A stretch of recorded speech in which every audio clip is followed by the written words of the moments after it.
to our NBS channel. So लोगोफोर नोंथांमोनजों बे भिडिअनि गेजेरजों एसेक थामहिनबा आसाम हायर सेकेन्डारि एडुकेसन काउन्सिला मैया टिचार्स डे खालि बावैसो जा 30% सिलेबास रिडिउस खालामनायनि बाथ्रा बुंदोंमोन। दा बेनि सिलेबासखौ एसेकआ मैया टिचार्स डे खालि फोसावबाय आरो बे हिसाबै नोंथांमोननो बे साबजेक्टफोरनि 30% माबे चेप्टारफोरा बा माबे इउनिटफोरा टपिकफोरा खमायदों बेखौ नोंथांमोननो बे भिडिअनि गेजेरजों मोजाङै फोरमायनानै होनाय जागोन। आसा खालाम नोंथांमोना भिडिअखौ जोबजासिम नायगोन आरो नैबे जायफोर माने हायर सेकेन्डारि एग्जामाव जिरायगोन बिथांमोननि थाखाय बे भिडिअ जोबोरैनो इम्परटेन्ट आरो बिथांमोना सिलेबासखौ नायनानै फरायोब्ला जोबोरैनो हेल्पफुल जागोन। स' जोङो भिडिअखौ गोबाव खालामालासे स्टार्ट खालामसै। दा नैबे जाबाय मोनसे अफिसियेल नटिस होदोंमोन, बेवहाय नोंथांमोना बेखौ फरायनानै नायनो हायो। बेनिफ्राय जों दा सिङाव थांसै। बे सिङाव जाय मा दङ, जोङो गिबियावनो बेवहाय माखासे कन्टेन्टफोर दङ आरो बेवहाय इलेक्टिभ साबजेक्टफोर गोबां दङ। जेरैबायदि दा आर्ट्सनि थाखाय एसे बेलेग जागोन बा कमार्सनि थाखाय एसे बेलेग जागोन, साइन्सनि थाखाय बेलेग जागोन, गोबां इलेक्टिभ साबजेक्टफोर दङ। दा नोंथांमोना आं बे फाइलखौ PDF फाइलखौ भिडिअनि डिसक्रिपसनाव होखागोन। नोंथांमोना भिडिअनि डिसक्रिपसनाव थांनानै बेखौ डाउनलड खालामनानै गावबा गावनो न'आव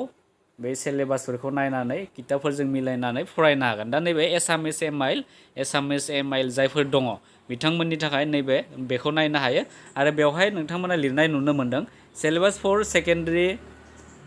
higher secondary second year course topic to be deleted. मा टपिकफोरा बेवहाय डिलेट थांदों थामहिनबा नोंथांमोना बेफोर टपिकफोरखौ नायनो नाङा। बेवहाय गड एक दा नैबायदि टपिक दङ, गड 2आव मा दङ बेखिनिया दङ, थिग बिदिनो बे गड 3आव दङ बेखिनिया दङ। स' बेखिनिखौ नोंथांमोना नायनो नाङा। बे गड 3 गड 4आव जा नोंथांमोना नैफोर टपिक नुदो बेफोरखौ नायनो नाङा। बे जाबाय एसामिसमोन, जायफोर माने एसामिसाव माने M.आइल हिसाबै बिथांमोना लादों आरो नैबे जाबाय बाङालिफोरनि। स' बेफोरखौ आङो एसेबां इम्परटेन्ट होआखै, आं जास्ट बर'फोरनि जा बड' M.आइल दा बेखौ नोंथांमोननो फोरमायनानै होनो नागिरदों। बेवहाय बड' M.आइलआव दङ सिलेबासा मा दङ बेवहाय खन्थाइआव नोंथांमोना बुथुवा थुंग्रि बेखौ नायनो नाङा। बे जाबाय रायथाइनि बे बुथुवा थुंग्रि रायथाइखौ नोंथांमोना नायनो नाङा। बेनिफ्राय बर' राव थुनलाइयाव प्रमद चन्द्र ब्रह्मनि बिहोमा मंगलसिं हाज'वारिया लिरनाय आरो बेखौबो नायनो नाङा। बेनि अनगायैबो काछारनि हरिटिकर महनि महन ब्रह्म, दा बे मोनब्रै रायथाइया फैनाय नङा नोंथांमोननि बे फाइनाल एग्जामाव। बेनिफ्राय खन्थाइयाव दङ संसारनि अननाय, बेनिफ्राय दङ गोथां गाब गाथोंसै आरो दावदो दे दाव बर' हारि। दा बे मोनथामखौ नायनो नाङा नोंथांमोना। बेनिफ्राय नेक्स्टआव दङ आरो इउनिट 3आव दङ। दा इउनिट 3आव जाबाय बे बेसेन मोन्दांथि आरो बेसेन मोन्दांथिया फैनाय नङा। बेनिफ्राय ग्रामाराव बेखिना सोदोब बेखेवफा आरो मावरिजा बेखेवफा बेखौ नायनो नाङा। दा बे जाबाय बड' M.आइलनि बे जाबाय जायफोर टपिकफोरा माने बेवहाय फैबाय थानाय HS एग्जामाव बेफोर टपिकफोरा फैनाय नङा। स' नोंथांमोना फैयै टपिकफोरखौ नायाब्लानो जाबाय, बे सिलेबासफोरखौ नायनानै फरायब्लानो जाबाय आरो आद्रा थानाय नोंथांमोननि बड' बिजाबाव जा आद्रा थानाय टपिकफोर दङ बा इउनिटफोर दङ बेफोरखौ नोंथांमोना फरायनो नाजा। बेनिफ्राय नेक्स्टआव फैबाय जोंनिया दा बे गार'फोरखौ नोंथांमोना नायनो नाङा। बेनिफ्राय हिन्दी दङ, हिन्दीफोरखौबो आं बुंथ'लिया। बेनिफ्राय गोबां माने M.आइल साबजेक्ट दङ, खासि दङ, बेनिफ्राय मणिपुर दङ, दा बेफोरखौ आं नायथ'लिया। नेपालि दङ, उर्दु दङ, बेनिफ्राय एल्टारनेटिभ इंलिश जायफोर लानाय दङ बिथांमोना बे टपिकफोरखौ नायनो नाङा। प्रसाव दङ, रायथाइयाव दङ दा भार्जार, बेनिफ्राय अन नट बिं ए फिलसफार बेखौ नायनो नाङा। बेनिफ्राय खन्थाइयाव दङ सित्ताखौ नायनो नाङा आरो दा ब्रुकखौ नायनो नाङा आरो ग्रामारा जाबाय इउज अफ टेन्सआ फैनाय नङा। दा बेखिनिया जाबाय जायफोर एल्टारनेटिभ इंलिशखौ लादों बिथांमोना बेखिना टपिकखौ नायाब्लानो जाबाय। बेनिफ्राय नेक्स्टआव दङ,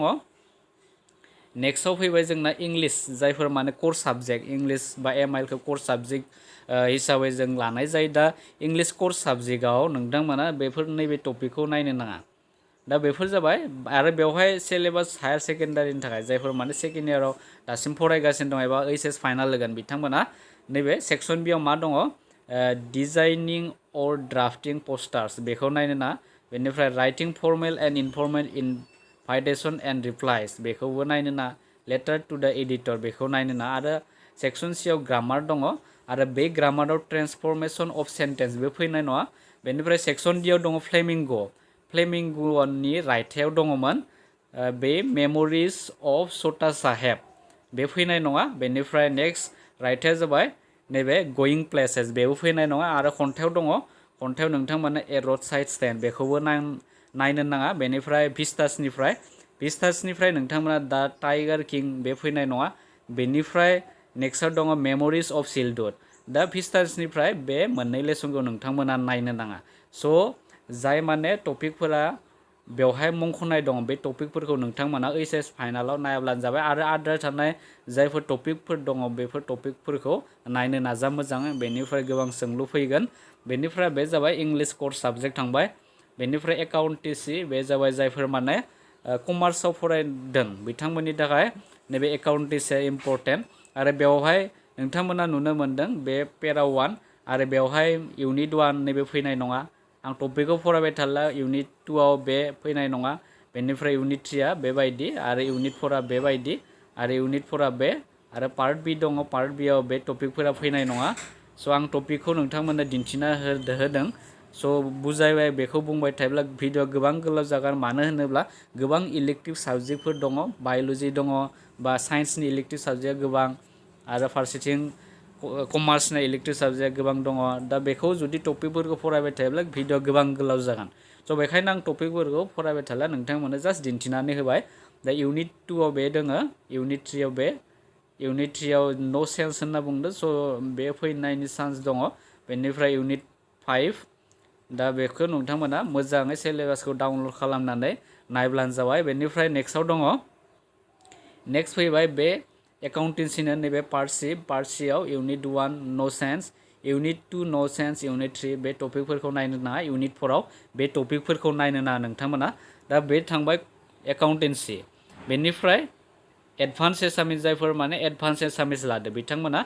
नैफोरबायदि टपिकखौ नायाब्लानो जाबाय मुरगाव बा बहाग बिहुर बेफोरखौ नायनो नाङा बाट बेखिना जा नोंथांमोना टपिक नुदों बेफोर टपिकखौ नायाब्लानो जाबाय बेनिफ्राय नेक्स्टआव दङ एडभान्स बेंगालि जायफोर माने बाङालि एडभान्स बाङालि लादों बिथांमोना बेफोर टपिकखौ नायनो नाङा बेनिफ्राय एडभान्स बड' इम्परटेन्ट बे जाबाय जायफोर बर' स्टुडेन्टफोरा एडभान्स बड' लादों बिथांमोना नैबे मुंख'नाय रायथाइफोर बा बेयाव खन्थाइया दंग्रोयो दै बाज्रुम बेखौ नायनो नाङा दाउस्रि गोबा नागिरदों आं बेबो फैनाय नङा आरो आर'ज बे फैनाय नङा आरो इउनिट 2आव दङ बेवहाय रायथाइ दङ आरो बे रायथाइयाव नोंथांमोना बाथौ दोहोरोम आरो सान्थौ रामदास बसुमतारी बेखौ नायनो नाङा गुबुन फारसेथिं इउनिट 4आव दङ सर्ट स्ट'रि रेनाव फाग्लाखौ नोंथांमोना नायनो नाङा बेनिफ्राय नेक्स्टआव दङ नेक्स्टआव जाबाय लिटारेरि क्रिटिसिजम दा बेवहाय नोंथांमोना सल'मा बेखौ नायनो नाङा आरो इउनिट 6आव दङ अलंकारनिफ्राय नोंथांमोना बे अनुप्रास जमगना मा बे स्लेश उपमा रुपक बेफोरखौ नायनो नाङा आरो इउनिट 7आव दं हिस्ट्रि अफ बड' लिटारेचार बड' सुंद' सल' बेखौ नायनो नाङा स' नोंथांमोना जा नुबाय बेवहाय बेफोर टपिकफोरखौ एडभान्स बड'आव फैनाय नङा आरो आद्रा थानाय जायफोर टपिकफोर दङ बे फैबाय थानाय एचएस एग्जामफोराव फैगोन आरो नोंथांमोना बेवहाय सिलेबासाव मा टपिकफोरखौ डिलिटेड जानाय नुदों टाइमाव टपिक्स टु बि डिलिटेड होनना बुंदों बे टपिकफोरखौ नायनो नाङा नोंथांमोना दा बे थांबाय एडभान्स बड' बेनिफ्राय एडभान्स हिन्दी दङ बे नोंथांमोना बे स्क्रिनाव नुनायफोरखौ नायनो नाङा एडभान्स जायफोर हिन्दी लादों बेनिफ्राय नेक्स्टआव दङ नेक्स्ट टपिकआ फैबाय एडभान्स मणिपुरि आं मणिपुरिफोरखौ बुंबाय थाला जिहेथु जोंनि बे ओनसोलाव मणिपुरिनि मानसिफोर गैया एडभान्स संस्कृत बेखौबो आं बुङा बेनिफ्राय एन्थ्रप'लजि एन्थ्रप'लजि लानायफोरा बेफोर टपिकखौ नायाबानो जाबाय बेनिफ्राय नेक्स्टआव दङ नैफोर बेवहाय नोंथांमोना नुनो मोन्दों बेफोर इउनिट 5 इक'लजि बे इक'लजियाव बेबायदि मोननाय आरो सिङाव टपिक दंबावो बेफोरखौ नायनो नाङा बेनिफ्राय नेक्स्टआव फैबाय एन्थ्रप'लजि एन्थ्रप'लजियाव बेफोरबायदि टपिकखौ नोंथांमोना स्क्रिनाव जा नुदों टपिक बेखौ नायनो नाङा बेनिफ्राय नेक्स्टआव फैबाय नेक्स्ट एराबिकखौ आं बुंनो थांला मानो होनब्ला जोंफोरनि बे एरियायाव एराबिक लानाय गैया बेनिफ्राय बेंकिं दङ बेंकिंआव नोंथांमोना बेवहाय जा इउनिटफोरनि टपिकफोर दङ दा इउनिट 1 आव आदार banks progress of nationalisation of banks led बेफोरखौ नायनो ना आरो इउनिट 3 बेफोरबायदि टपिक जा बेवहाय मेनसन खालामनाय दङ बेफोर टपिकखौ नोंथांमोना नायनो नाङा आरो बेवहाय बायदि बायदि टपिकफोर होनाय दङ आं बेखौ फरायथ'ला नोंथांमोना पुश खालामनानै भिडिअखौ लिरनानै लानो हागोन बा किताबफोराव नोंथांमोना माबे फैगोन बा माबे फैया बेखौ नोंथांमोना भिडिअखौ नायनानै कारेक्ट खालामना लानो हागोन जे उमुक लेसना फैयो उमुक टपिकनिफ्राय बे फैया बेबायदि होना लानो हागोन दा बे जाबाय बेंकिं बेनिफ्राय नेक्स्टआव दङ बाय'लजि जायफोर माने साइन्सनि स्टुडेन्ट बे बाय'लजिया जाबाय बटानिनि बेलायाव इउनिट 6 बे रिप्रडाक्शन इउनिट 6 आव दंमोन चेप्टार 1 दा चेप्टार 1 निनो माखासे टपिकफोर दङ जाय टपिकफोरा बेवहाय डिलेट माने मेनसन खालामनाय दङ बेफोर टपिकफोरा फैनाय नङा रिप्रडाक्शन ए कैरेक्टारिस्टिक feature of all organism four बे दङमोन दा बेफोर टपिकफोरा फैनाय नङा बेनिफ्राय बेनि अनगायैबो आरो नैयाव चेप्टार 2 सेक्सुअल रिप्रडाक्शन इन फ्लावरिं प्लान्ट्स दा नट डिलेटेड होनना बुंदों बे फैगोन नट डिलेटेड बेनि थाखाय बेखौ नोंथांमोना नायबानो जाबाय बेनिफ्राय इउनिट 7 आव जेनेटिक एन्ड इभल्यूशन बे दङ स' बेवहाय डिलेटेड एन्ड नट डिलेटेड दङ स' जायफोर डिलेटेड बेखौ नोंथांमोना नायनो नाङा आरो बबेबा टपिकफोरखौ नोंथांमोना नट डिलेटेड होनाय दङ बेखौ नोंथांमोना नाय बेवहाय चेप्टार 10 आ जाबाय माइक्रब्स इन ह्यूमेन वेलफेयार दा बे टपिकआ फैगोन माइक्रब्स इन ह्यूमेन वेलफेयार बे नट डिलेटेड होनना बुंदों बेखायनो बे फैगोन आरो डिलेटेड थानाय नोंथांमोना जायफोर टपिकफोर नुदो बे टपिकफोरखौ नायनो नाङा बेनिफ्राय इउनिट 9 आव बे बाय'टेक्न'लजि दङ दा नोंथांमोना बे स्क्रिनाव मा नुनो मोन्दों टपिकफोर बे टपिकफोरखौ नायब्लानो जाबाय बेवहाय नट डिलेटेड जिहेतु दङ अब्ला बेफोर टपिकआ फैगोन बेनिफ्राय नेक्स्ट टपिकआ जाबाय बे बाय'लजिनो नैबे इउनिट 10 बे इक'लजि एन्ड इनभाइरनमेन्ट दा नैफोर फैगोन नोंथांमोननि एग्जामाव नट डिलेटेड बुंदों नालाय दा बेनिफ्राय नेक्स्टआव फैबाय नेक्स्ट बे बाय'लजिनो आरो गुबुन मोनसे पार्ट बे जाबाय जुल'जि दा जुल'जियाव बे इउनिटफोरखौ नायनो नाङा रिप्रडाक्शन हिउमेन रिप्रडाक्शन बा चेप्टार 4 आव दङ रिप्रडाक्टिभ हेल्थ आरो बेवहायनो सिङाव टपिक फिसाफोर दङ बेफोरखौ नोंथांमोना नायनो नाङा बेनिफ्राय इउनिट 7 आव दङ जेनेटिक एन्ड इभल्यूशन बेफोर फैनाय नङा आरो बेनिनो नैबे टपिकआ फैगोन बे प्रिन्सिपल अफ इनहेरिटेन्स एन्ड भेरिएशन बे फैगोन बेनिफ्राय गुबुन फारसेथिं नै सिङाव आरो जा टपिकफोर नुदों नोंथांमोना बेवहाय बेफोर फैनायनि चान्स दङ नैबे चेप्टार 6 आव बेखौ नायनो नाङा आरो बेवहाय इउनिट 8 आव नट डिलेटेड जाय नुदों बे फैगोन आरो नैबे फैनाय नङा strategies for enhancement in food production animal husbandry बे फैनाय नङा बे सरि बे जायफोर माने बेवहाय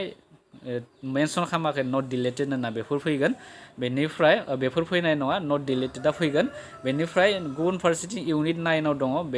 बेफोर फैनाय नङा नैबे जा टपिकफोर नुदों बेफोर फैनाय नङा बेनिफ्राय नेक्स्टआव फैबाय नेक्स्टआव नैबे सिङाव नुबावदों नोंथांमोना दा नैफोर टपिकखौ नोंथांमोना नायनो नाङा आरो नट डिलेटेड थानायखौ नायब्लानो जाबाय दा बेनिफ्राय बे थांबाय बाय'लजिनि आरो गुबुन साबजेक्टफोराव बेनिफ्राय बाय'टेक्न'लजि जायफोर लादों बिथांमोना नैबे इउनिटफोरखौ नायनो नाङा बेनिफ्राय नेक्स्टआव फैबाय दा बे टपिकफोरखौ नायाब्लानो जाबाय नोंथांमोना बेनिफ्राय नेक्स्टआव दङ बे बिजनेस स्टाडिज जायफोर माने कमार्सनि स्टुडेन्ट बिथांमोना नैबे टपिकखौ नायनो नाङा टपिक्स टु बि डिलेटेड होनना बुंदों बेनिफ्राय दा बेफोर टपिकखौ नोंथांमोना नायाब्लानो जाबाय बेनिफ्राय नेक्स्टआव दङ नै सिङाव जा टपिकफोर नुदों बे टपिकफोरखौ नायनो नाङा बेनिफ्राय नेक्स्टआव फैबाय आरो बे केमिस्ट्रि साइन्स स्टुडेन्टनि थाखाय केमिस्ट्रियाव नोंथांमोना बे सलिड स्टेटआव फार्स्ट बे चेप्टार बे सलिड स्टेटआव नोंथांमोना बेफोरखौ नायनो नाङा बेनिफ्राय गुबुन फारसेथिं इउनिट 2 आव दङ बे सलुसनाव बेफोरखौ नायनो नाङा जा टपिक नुदोंमोन नोंथांमोना बेवहाय स्क्रिनाव दा बेफोर टपिकफोरखौ नायनो नाङा गुबुन फारसेथिं बेवहाय दङ आरो माखासे टपिकफोर बे टपिकफोरखौ भिडिअखौ पुश खालामनानै जाहाथे टपिकफोरखौ बिजाबाव थांनानै मिलायनानै नाय माबे फैगोन माबे फैया बेनिफ्राय 7 आव नैबे बेफोर टपिकफोरखौ नायनो नाङा नोंथांमोना बेनिफ्राय गुबुन फारसेथिं आरो दंबावो बेनिफ्राय इउनिट 8 दङ नै इउनिट 8 9 बेफोर टपिक जा नोंथांमोना नुनो मोन्दों बे टपिकफोरखौ नायनो नाङा बेनिफ्राय गुबुन फारसेथिं आरो दंबावो गोबां चेप्टार दङ दा इउनिट 16 सिमहालागै दङ खोमा बेनिफ्राय दा बेफोरबायदि दा स्क्रिनाव नुनाय टपिकफोरखौ बेवहाय जा नुदों नोंथांमोना टपिक बेफोर टपिकखौ नायनो नाङा बेनिफ्राय गुबुन फारसेथिं दा केमिस्ट्रि प्रेक्टिकेल दा केमिस्ट्रि प्रेक्टिकेलावबो नैबे टपिकआ फैनाय नङा नोंथांमोननियाव दा बेफोर इम्परटेन्ट बेनिफ्राय नेक्स्ट फैबाय जोंनिया बेवहाय कमार्शियेल मैथमेटिक्स एन्ड स्टैटिक्स दा बेवहाय जा टपिकफोर नुदों नोंथांमोना बे टपिकफोरखौ नायनो नाङा बेवहाय बेनिफ्राय गुबुन फारसेथिं सिङाव नैफोर टपिकफोरखौ नायनो नाङा दा इम्परटेन्ट जोबोर इम्परटेन्ट बेनिफ्राय नेक्स्टआव दङ कम्पिउटार साइन्स एन्ड एप्लिकेशन जायफोर हायर सेकेन्डारि कम्पिउटार साइन्सखौ लादों बिथांमोना नैफोर टपिकखौ फरायनो नाङा एबा एग्जामाव फैनाय नङा बेफोर टपिकआ स' टपिकफोरखौ नोंथांमोना मोजाङै नायब्लानो जाबाय आरो बेखौ नोंथांमोना भिडिअनि डिसकासनाव आं बेनि फाइलखौ PDF फाइलखौ होखागोन नोंथांमोना भिडिअनि डिसक्रिपसनाव थांनानै लिंकखौ डाउनलड खालामनानै गावबा गावनो एक्सट्रा चेक खालामना नायनो हागोन माबे फैगोन माबे फैया बेनिफ्राय नेक्स्टआव दङ सिङाव आरो दंबावो नैफोर टपिकखौ नोंथांमोना नायनो नाङा बेनिफ्राय नेक्स्टआव आरो दंबावो Unit 4 बेनिफ्राय Unit 5 नि बेखिना टपिकफोरखौ नायनो नाङा नोंथांमोना दा बे थाबाय कम्पिउटार साइन्सनि बेनिफ्राय नेक्स्टआव इक'नमिक्स जायफोर आर्ट्सनि स्टुडेन्ट बिथांमोना बे टपिकफोरखौ नायनो नाङा Unit 1आव नैबे नट टपिक्स डिलेटेड गासै टपिकआ बेवहाय डिलेट जायाखै थामहिनबा गासैबो फैगोन इन्ट्रडाक्सन चेप्टार 1आव Unit 1 Unit 2आव आरो नैबे टपिकफोरखौ डिलेट खालामनाय जादों बेफोर फैनाय नङा एग्जामाव बेनिफ्राय Unit 3आव दङ Unit 3आव नोंथांमोना नुनो मोनदों बेवहाय जा टपिकफोर दङ बेफोर होनाय दङ टपिकफोरा दा बेफोर टपिकफोरखौ नोंथांमोना बिजाबाव थांनानै मिलायना नाय आरो बेफोर टपिकफोरा फैनाय नङा Unit 4आव फर्म्स अफ मार्केट दा नैबायदि दङ दा बेफोरो फैनाय नङा नोंथांमोननि एग्जामाव फैनाय नङा बेफोर बेनिफ्राय नेक्स्ट Unit 4आव बे दङ स' Unit 5 बे जाबाय बे फैनाय नङा नोंथांमोननि एग्जामाव स' गोबां टपिकफोर दङ बे टपिकफोरखौ नोंथांमोना बिजाबाव थांनानै मिलायना नायनो नाजा बेनिफ्राय Unit 4आव बे दंमोन बेनिफ्राय नेक्स्टआव फैबाय जोंनिया नेक्स्ट टपिकफोरा बे नैबे 7 जाबाय बे 8 जाबाय बे बेनिफ्राय 9 बेयो 10 जाबाय बे स' नोंथांमोना किताबखौ फुवारनानै दा जा फोसावनाय एसेगा आसाम हायर सेकेन्डारि इडुकेसन काउन्सिला जा फोसावनाय 30% खमायना होनाय सिलेबास बे सिलेबासखौ गिबियावनो मिलायनानै नायग्रो बेनिफ्राय फरायनायाव गुरुत्व होबानो जाबाय स' सिलेबासखौ नायनानै फराय अब्ला नोंथांमोना फैबाय थानाय HS आनजादाव मोजां मार्क लाखिनो हागोन दा बे जाबाय बे थांबाय बेनिफ्राय इक'नमिक जिअ'ग्राफि होनना बुंदों दा इक'नमिक जिअ'ग्राफियाव बे टपिकफोरखौ नोंथांमोना नायनो नाङा गुबुन फारसेथिं आरो नैयाव दङ ग्रुप बियाव बे टपिकखौ नायनो नाङा बेनिफ्राय नेक्स्टआव दङ दा इडुकेसनाबो जोबोर इम्परटेन्ट साबजेक्ट आर्ट्सफोरनि थाखाय दा नोंथांमोना जा टपिकफोर नुनो मोनदों बे टपिकफोरखौ नायनो नाङा बेवहाय आरो बेखौ नोंथांमोना भिडिअखौ पस्ट खालामनानैबो बे टपिकफोरखौ नायनो हागोन मिलायनानै स' बेनिफ्राय नेक्स्टआव दङ नैबे टपिकफोरखौ नोंथांमोना नायनो नाङा बेवहाय बेनिफ्राय नेक्स्टआव फैबाय जोंनिया नेक्स्टआव नैबे टपिकफोरखौ नोंथांमोना नायनो नाङा बेनिफ्राय नेक्स्टआव दङ बे थांबाय बे साबजेक्टआ थांबाय बेनिफ्राय इन्जिनियारिं ड्रयिं जायफोर बे साबजेक्टखौ लादों बिथांमोना बे टपिकखौ नायनो नाङा गुबुन फारसेथिं फैबाय इन्जिनियारिं ड्रयिं प्रेक्टिकेल नैबे जाबाय प्रेक्टिकेल नट डिलेटेड थानायफोरा फैगोन स' बेनिखायनो नट डिलेटेड थानायखौ नोंथांमोना नाय बेनिफ्राय नेक्स्टआव दङ नेक्स्ट जाबाय एन्टारप्रेनियरशिप डेभेलपमेन्ट स' जायफोर एन्टारप्रेनियरशिप डेभेलपमेन्ट साबजेक्टखौ लादों बिथांमोना बेयाव मुंख'नाय टपिकफोरखौ नायनो नाङा बेनिफ्राय नेक्स्टआव फैबाय जिअ'ग्राफि जाय जिअ'ग्राफि लादों हायर सेकेन्डारियाव बेनिफ्राय नोंथांमोना बे टपिकफोरखौ नायनो नाङा आं बेवहाय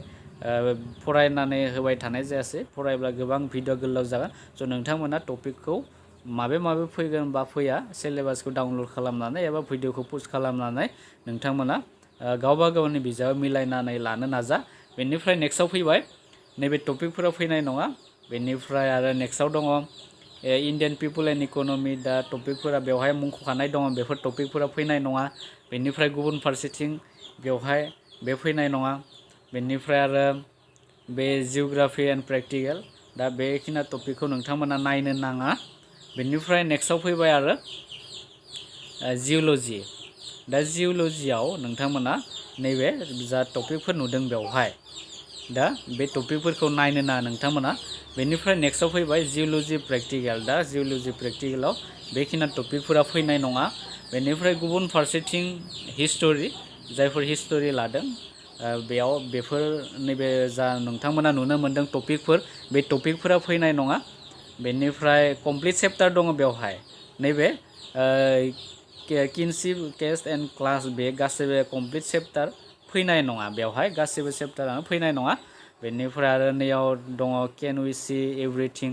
बे टपिकखौ नायनो ना नोंथांमोना नैबे कमप्लिट चेप्टार बे गासैबो फैनाय नङा बेखौ फोरमायनाय जादों स' बेनिफ्राय आरो गोबां दङ नै टपिकफोरखौ नोंथांमोना बेवहाय जा नुनो मोनदों बे टपिकफोरखौ नायनो नाङा आरो नोंथांमोना माखौ नायनो नांगौ एबा माखौ नायनो नाङा मोजाङै बुजिनानै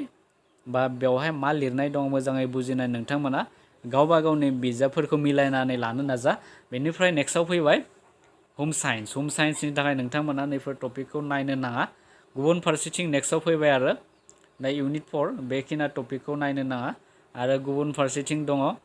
हम साइन्स एन्ड प्रेक्टिकेल दा बेखिना जा नुदों नोंथांमोना स्क्रिनाव बे टपिकफोरखौ नायनो नाङा बेनिफ्राय नेक्स्टआव फैबाय इन्सुरेन्स जायफोर लादों बिथांमोना बे टपिकफोरखौ नायनो नाङा गुबुन फारसेथिं दङ बेवहाय लजिक एन्ड फिल'सफि जायफोर लादों बिथांमोना बेवहाय मुंख'नाय टपिकफोरखौ नायनो नाङा बेनिफ्राय नेक्स्टआव फैबाय फिल'सफि दा फिल'सफिनि थाखाय बे टपिकफोरखौ नायनो नाङा नोंथांमोना गुबुन फारसेथिं मेथामेटिक्स जाय मेथ्स लादों साइन्सआव दा बिथांमोना बे टपिकखौ नायनो नाङा रिलेसन एन्ड फांसनाव नै composite function inverse of function and binary operation बे टपिकफोरखौ नायनो नाङा नोंथांमोना बेनिफ्राय बेवहाय दङ इनभार्स ट्रिगोनोमेट्रिक फांसन दङ बेनिफ्राय बेबायदि दङ गोबां दा बेफोर टपिकफोरखौ नायनो नाङा नोंथांमोना बेनिफ्राय इउनिट 3आव बे टपिकफोरखौ नायनो नाङा गुबुन फारसेथिं नेक्स्टआव फैबाय जोंनिया बे डिफारेन्स एन्ड इकुवेसन बेफोर जा मुंख'नाय टपिकफोर दङ बे टपिकफोरखौ नायनो नाङा बेनिफ्राय नेक्स्टआव फैबाय दा बे थांबाय बेनिफ्राय माल्टिमिडिया एन्ड वेब टेक्न'लजि दा बेवहाय नोंथांमोना बे टपिकफोरखौ नायनो नाङा बेनिफ्राय नेक्स्टआव फैबाय जोंनिया बे माल्टिमिडिया एन्ड वेब टेक्न'लजि प्रेक्टिकेल बेखौ नायनो नाङा गुबुन फारसेथिं फैबाय नेक्स्टआव बे पार्सियान फैबाय बेनिफ्राय बेवहाय बेबो गुबुन लेंगुवेज जानांगौ आं बेखौ बुंथ'ला बेनिफ्राय फिजिक्सआव नोंथांमोना बे चेप्टारफोरा फैनाय नङा थामहिनबा बे चेप्टारनि माखासे इउनिटफोर दङ बे इउनिटखौ नायनो नाङा फिसा फिसा टपिकफोर दङ बे टपिकफोरखौ नायनो नाङा गुबुन फारसेथिं बेवहाय टपिकफोर दङ लिरखानाय बे टपिकफोरखौ नायनो नाङा आरो बेवहाय नोंथांमोना नुनो मोनदों टपिकफोर बे टपिकखौ नायनो नाङा बेनिफ्राय नेक्स्टआव दङ आरो नैबे चेप्टार 13 एन्ड 14आव बे टपिकखौ नायनो नाङा आरो प्रेक्टिकेल होखानाय दङ बेखौ नायनो नाङा बेनिफ्राय नेक्स्टआव फैबाय पलिटिकेल साइन्सनि बे टपिकखौ नायनो नाङा नोंथांमोना इउनिट 1आव बे Indian and the cold war बेखौ नायनो नाङा बेनिफ्राय नैबे टपिकफोरखौ नायनो नाङा बेनिफ्राय नेक्स्टआव दङ politics in India science and independence part बे पार्ट बिआव बे टपिकफोरखौ नायनो नाङा नोंथांमोना बेनिफ्राय नेक्स्टआव फैबाय साइक'लजि जाय साइक'लजि लादों बिथांमोना बेफोर टपिक स्क्रिनाव जा नुनो मोनदों बे टपिकखौ नायनो नाङा बेनिफ्राय आरो बेवहाय पेज नाम्बारबो होखानाय दङ बे पेज नाम्बार बायदि नोंथांमोना नायाब्लानो जाबाय बेनिफ्राय नेक्स्टआव फैबाय आरो गोबां दङ बे साइक'लजिना बेसिमहालागै दङ टपिकआ आरो नैबे जाबाय प्रेक्टिकेल बेखौ नायनो नाङा बेनिफ्राय नेक्स्टआव दङ बे सेल्समेन एन्ड एडभार्टाइजिं दा बेफोरखौ आं बुंथ'बाय थाला एसेबां इम्परटेन्ट नङा मानो होनब्ला जोंफोरनाव बे साबजेक्टफोर लानाय खम बेनिफ्राय नेक्स्टआव फैबाय बे ससिय'लजि जायफोर ससिय'लजिखौ लादों बिथांमोना नैबे इन्डियान ससाइटि बे टपिकफोरनि सिङाव थानाय जा टपिकफोर बेखौ नायनो नाङा बेनिफ्राय नेक्स्टआव फैबाय स्टेटिक्सनि बे टपिकफोरा बेवहाय होखानाय दङ बे टपिकफोरखौ नोंथांमोना नायनो नाङा बेनिफ्राय इउनिट वाइज बेवहाय टपिकफोर होखानाय दङ बेनिफ्राय नैबे बे टपिकखौ नायनो नाङा नोंथांमोना बेनिफ्राय नेक्स्टआव बेखौ आं फरायथ'लिया बेनिफ्राय नेक्स्टआव फैबाय बे इतिहास बेनिफ्राय बेखिनियानोमोन बे हायार सेकेन्डारिनि जा फोसावनाय थांनाय बे 5 सेप्टेम्बराव जा फोसावनाय टपिकफोरमोन बेखिनियानोमोन आसा खालाम नोंथांमोना बे जा सिलेबास फोसावनाय आसाम हायार सेकेन्डारि इडुकेसन काउन्सिला एसेगा फोसावनाय मैया 5 सेप्टेम्बराव फोरोंगिरि सानाव जा फोसावनाय बे टपिकफोरखौ नायनानै सिलेबासफोरखौ नायनानै नोंथांमोना मोजाङैनो फरायनो नाजागोन आरो गावबा गावनि बिजाबफोराव बेफोर टपिकफोरखौ माबे फैगोन एबा माबेफोरा फैया बेफोरखौ मोजाङै सिन होनानै एबा बे लेसना उमुगनिफ्राय फैना बेबायदि सिन होनानै नोंथांमोना फरायनो नाजागोन आरो बेबायदि फरायोब्ला नोंथांमोना फैबाय थानाय एग्जामाव मोजां मार्क लाखिनो हागोनखौ आं आसा खालामनाय। स' लोगोफोर भिडिअखौ नायनानै जुदि मोजां मोनदोंब्ला लाइक खालाम, शेयार खालाम आरो ओइचएस जायफोर फाइनाल होगोन बिथांमोना जाहाथे भिडिअखौ शेयार खालाम लायो आरो बिथांमोनाबो जाहाथे माबे टपिकफोरखौ फैगोन एबा फैया बिथांमोनाबो जाहाथे मिथिलायनो हायो। स' बिथांमोननि थाखायबो शेयार खालाम। स' उननि भिडिअ नोंथांमोनखौ लोगो मोनफिनगोन। Thank you for वाचिं।